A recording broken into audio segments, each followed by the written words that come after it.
A team of sheriff's deputies working to combat a rash of carjackings, extortion, and other gang-related crimes. The 3-year-old was struck by a stray bullet as she played outside her home Sunday night. As negotiations for a gang truce continue, so do drive-by shootings. The firebombing in Hawaiian Gardens is just the latest in a string of hate crimes. This morning, a deadly magnitude 6.7 earthquake, the strongest in modern Los Angeles history, ripped through the pre-dawn darkness, awakening Medical researchers are reported declaring violence to the worst epidemic ever to hit Los Angeles. Hundreds of people have become homeless by the fire that swept through Laguna Canyon. In 1992, hate crimes in Los Angeles County reached a Four record youths high. were indicted charged with Boarding a downed motorcycle on the 10, and traffic seems to be moving quite slowly on the 110, so another slow commute this morning on your The way to number work. of homeless children continues to rise.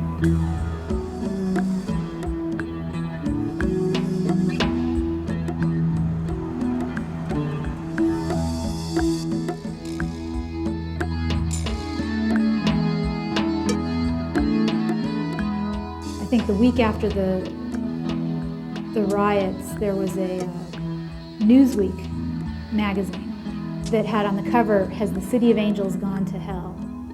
And that really frustrated me and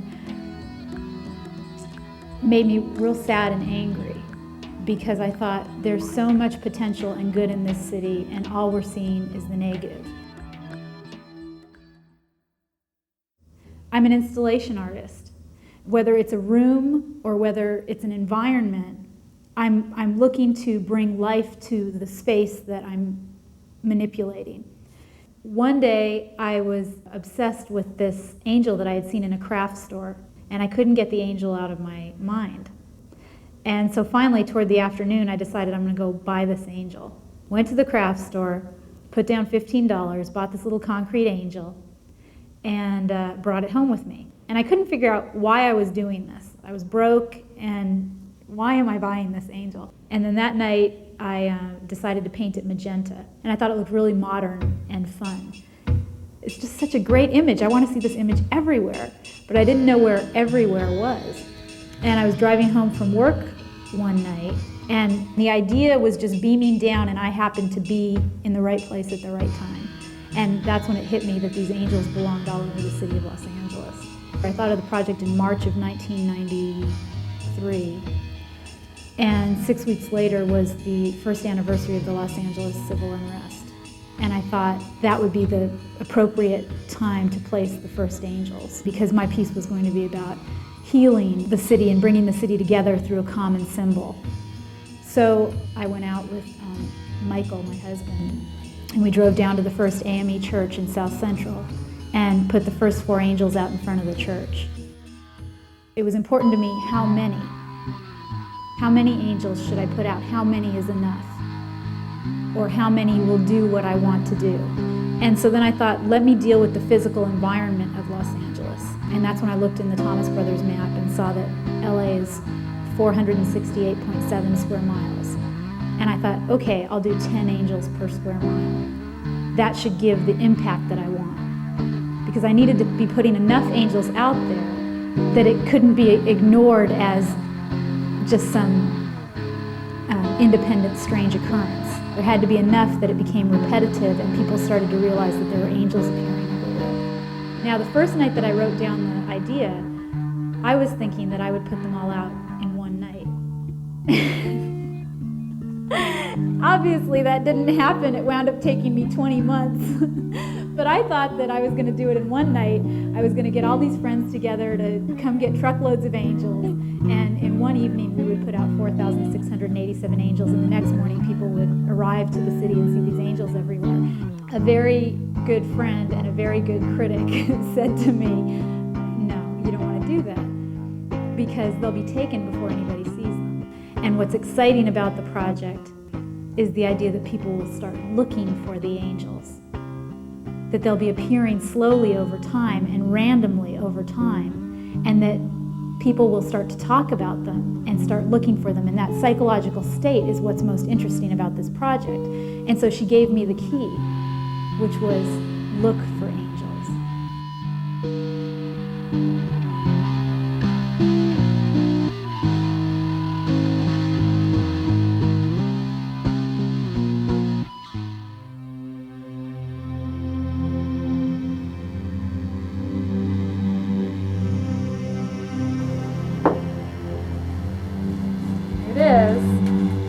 like, let's say, team number 1 will have angels 600 through 700. Team number 2 will have angels 701 to 800.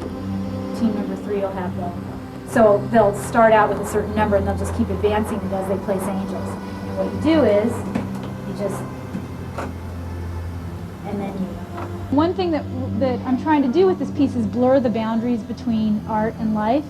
And so try not to say it's an art piece. Say, I'm helping to leave angels all over the city. That's all you have to say. If they want more information, you can either go on to say that there's an artist who's doing this, blah, blah, blah, or you can hand them a card. But really, there's a lot more fun ways to describe the piece than it's art. So, and then tell people that they're free to take the angels if they'd like them. Or if someone seems real interested but shy, you can say, would you like an angel? And if you hand them an angel, try to get a picture of them and their name for the ledger. So you could just say, in front of thus and such a shop, gave angel to Sally. And then try to take a picture of Sally with the angel if she'll let you.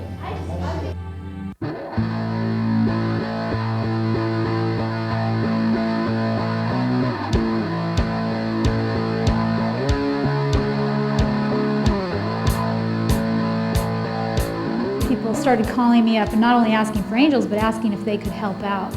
And so at a certain point, the volunteers were coming forward from out in the community. There were people that I had never met that just wanted to participate in some way, and that was really great.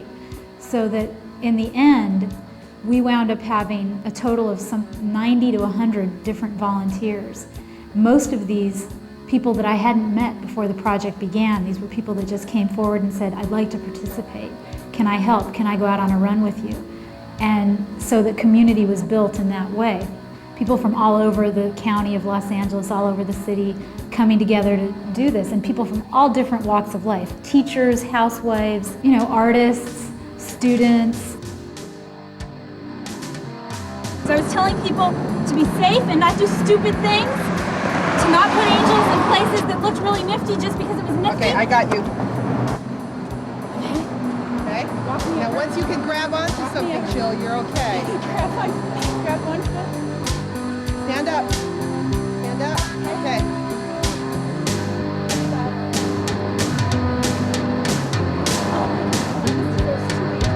Okay, I got it. Here. Okay. This should not be tried by any other members of my crew. Be aware of safety issues for yourself when placing the angels and for others who later encounter the angel. So don't leave it balancing precariously on any surface where it could fall and knock someone on the head.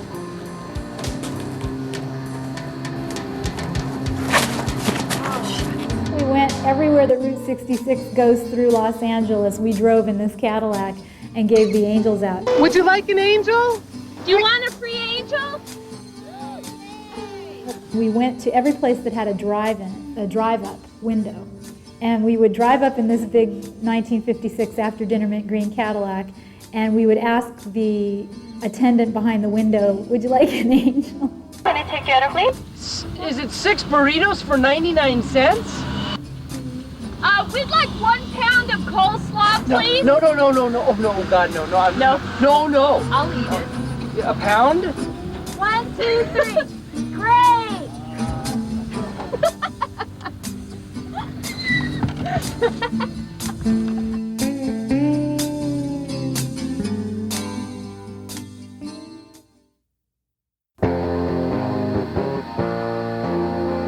I always, from the very beginning, was hesitant to describe what I was doing as an art project or as a piece of art, because I'm very interested in breaking down the boundaries between art and life.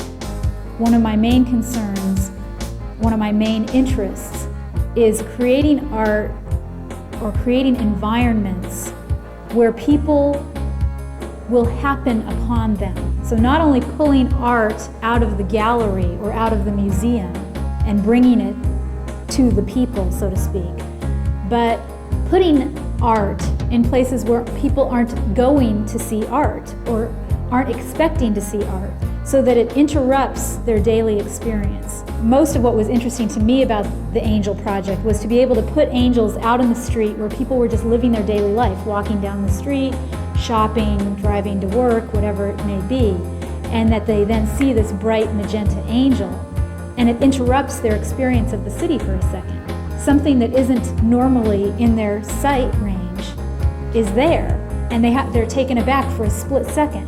And for a split second, there's the suspension of disbelief. For a split second, magic has occurred. Something magical is in their sight.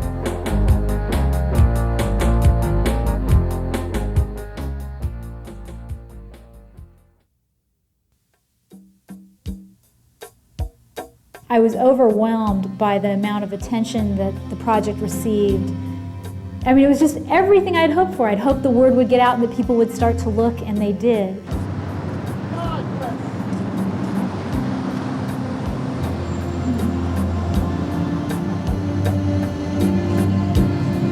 Merry Christmas. Merry Christmas to Thank you very much. Hey, Merry you're welcome. Christmas. Merry Christmas. Merry Christmas. I think there's a level about the surprise aspect of it, of somebody coming upon one of them and wondering, what in the world is this and why is it here? And having that kind of reaction to it. And if that just, if they just smile or if they're kind of tickled by that, I think then that's really great.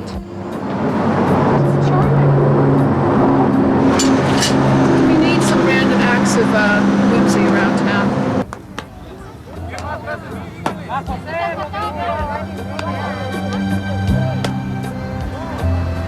You find that within chaos and randomness is an impeccably beautiful order.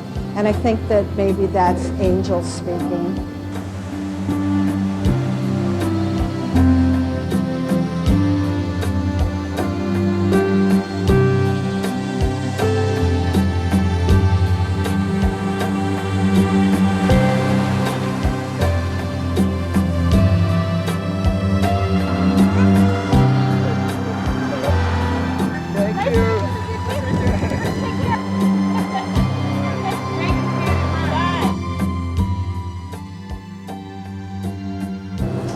It's a nice street to do that. There's a lot of indecency and bad morals here in the streets. Bye-bye. Yeah, people are really excited about the piece and the idea that they could actually find one of these angels and be a part of the whole thing. And they love the fact that it's freely given and you're able to take it home and just adopt it as a part of your life. And that's a good thing. They're angels! I don't have any money. They're free! Yeah! Yeah! Free angels? They're free angels. You want one? Yeah. Or Nate Yes, free angel? Jesus loved me. The Bible tells me so. Papa. This lady said there's like 5 beautiful girls waiting for you on the steps. And so we got around to the steps and we saw these angels. And we grabbed them, and today's like the very first day we actually started our band and jammed together. So we're gonna use this as like a symbol for our band. Somebody making a free? I've been more afraid that I would be caught by somebody official and told to stop doing what I'm doing. That's been my biggest fear throughout the project. That someone like a police officer or security guard would say, you're not allowed to be doing this, you need to stop. What are you all putting out there, a bomb? Like, anybody's gonna fabricate a bomb in form of a pink angel. It's just ridiculous. Yeah, it's a bomb. Let me sit it on your head. And she walked up to me and she said, they thought we were terrorists putting out bombs. As we went further down on this one run in the valley and was getting so much negative feedback about it, you start to question, gosh, should we be doing this? Why are we doing this? Why am I here sweating in the sun doing this? We've had some hassles. We've had people tell us that, get these angels out of here. We don't want them here. And, but so we just remove them when they're not wanted. Somebody chased me off a wall. It was at Jesse Owens Park, and I put angels up on the wall, and this guy came up with a chain around his neck and said that Jesse Owens is one of his role models, and he hated angels, and he'd appreciate it if I take it off. We tried to leave an angel at Argo gas station, and the man wouldn't admit to being an owner. He was in a small cage with triple locks. He said he didn't like angels and asked us to leave immediately.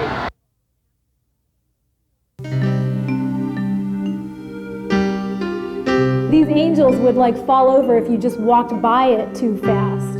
You know, in the studio, we were constantly breaking them because we didn't, you know, have them packed away well. And so we were in shock and disbelief that this huge earthquake had just hit and not a single angel had fallen to the floor. Oh, look, January 17th, 1994, 4:31 a.m. Yeah, she gave me an angel, and that's sweet of her. We realized that we were headed straight toward Northridge Meadows, which is the apartment building that had collapsed and killing 15 people, residents of the building. And I thought, oh my gosh, you know, this is a perfect place to leave some of these angels.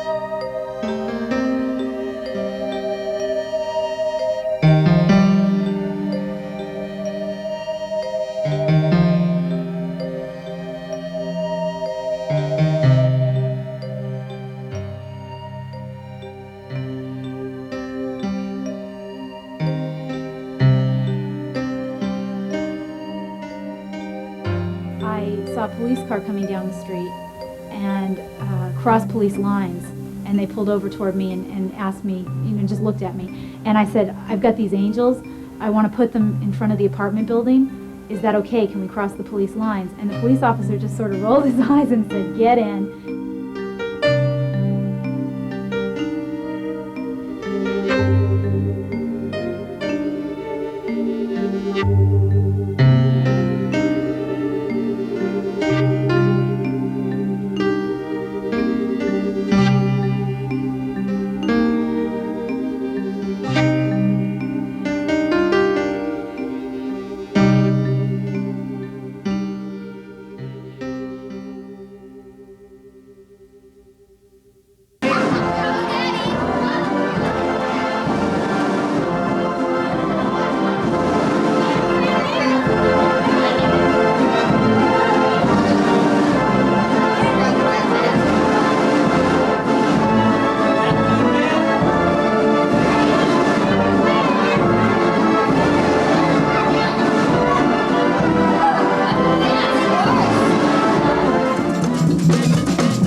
To be able to actually spend time in each area of the city and have, albeit artificial, a reason to say hello to people, you know, a reason to reach out. It's so hard when we're walking around in our daily lives. We get into our own little cocoons, and especially in LA, we're in our cars all the time. And we don't interact with strangers very often. And this project gave me an artificial way to interact. You know, I could say, hi, would you like an angel? And I could start a conversation with a complete stranger and meet somebody. And I met hundreds and hundreds of people. It was incredible.